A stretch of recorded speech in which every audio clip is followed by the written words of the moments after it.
اهلا بكم في فيديو جديد. الفيديو ده هنتكلم فيه عن الانيميا المنجليه. هنعرف ايه هي الانيميا دي، اعراضها ومضاعفاتها وعلاجها. ان شاء الله هنتكلم في كل حاجه تخص الانيميا المنجليه. ضروري جدا انك تكمل الفيديو للنهايه.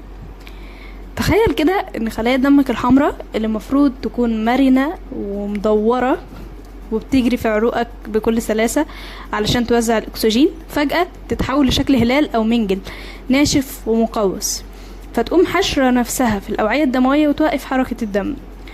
اللي أنا بقوله ده مش قصة خيال علمي، ده واقع يومي بيعيشوا ملايين المصابين بالأنيميا المنجلية. في الفيديو ده هنعرف ايه هي الأنيميا دي وبتعمل ايه في الجسم وازاي بنشخصها في المعمل. أول حاجة الموضوع بيبدأ من الهيموجلوبين، البروتين اللي بيكون جوه خلايا الدم الحمراء والمسؤول ان هو يشيل الاكسجين. في المرض ده بيبقى فيه خلل وراثي بيخلي الهيموجلوبين الطبيعي يتحول لنوع تاني مشوه بنسميه هيموجلوبين اس. النوع ده لما الاكسجين بيقل في الجسم بيخلي الخلية تنشف وتفقد مرونتها وتتحول من شكلها المدور الجميل لشكل منجل او الهلال وتتحول لخلايا لزجة وصلبة. طيب ايه اللي بيحصل جوه الجسم؟ التحول ده بيعمل مشكلتين كبار قوي. اول حاجه انسداد الشرايين اللي بتعمل نوبات الم.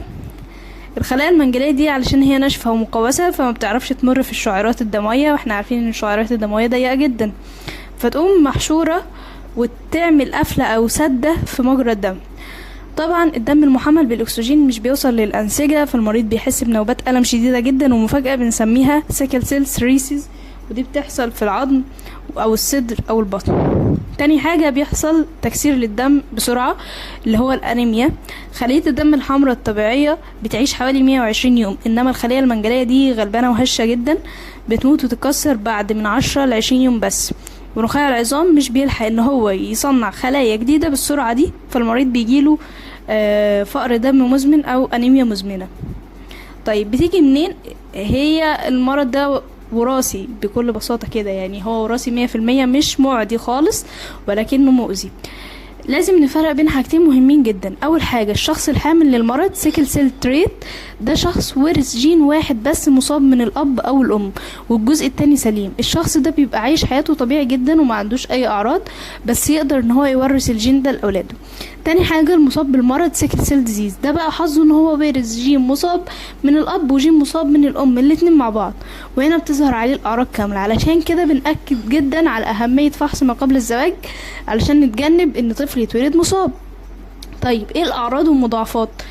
الاعراض بتظهر من سن 5 ل6 شهور من عمر الطفل، بتظهر في صورة نوبات الم شديدة جدا في المفاصل والعظام، كمان تورم في الايدين والرجلين، وده غالبا بيكون اول عرض بيظهر على الاطفال اللي هم حديث الولاده. بيكون كمان اجهاد وتعب مستمر بسبب طبعا الانيميا، بيحصل التهابات وعدوى متكرره علشان الخلايا المنجليه دي بتبوظ الطحال، والطحال احنا عارفين ان هو العضو المسؤول عن مناعه الجسم ضد البكتيريا. فالاطفال المصابين بالانيميا المنجليه بيبقوا عرضه اكتر لنزلات البرد والالتهابات الرئه الشديده. كمان بيكون في مضاعفات تانية خطيرة زي السكتة الدماغية لو دم انقطع عن المخ، وكمان بيحصل مشاكل في النظر. طيب ازاي احنا بقى بنشخصها جوه المعمل؟ التشخيص في المعمل بيمشي خطوات كده ورا بعض. اول حاجة صورة دم كاملة CBC، بنلاقي الهيموجلوبين قليل قوي غالبا بين 6 ل 8، وبنلاقي الريتيكولوسايت عالية جدا لان الجسم بيحاول ان هو يصنع دم بسرعة يعوض بيه اللي اتكسر.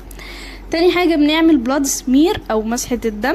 لما بنفرد نقطة الدم تحت الميكروسكوب بنشوف السيكل سيل دي واضحة وصريحة بشكل الهلال، ومعاها خلايا تانية بنسميها تارجت سيل. كمان بنعمل تيست اسمه سكيلينج تيست، ده بنحط مادة كيميائية على الدم بتخليه ان هو يختزل الاكسجين.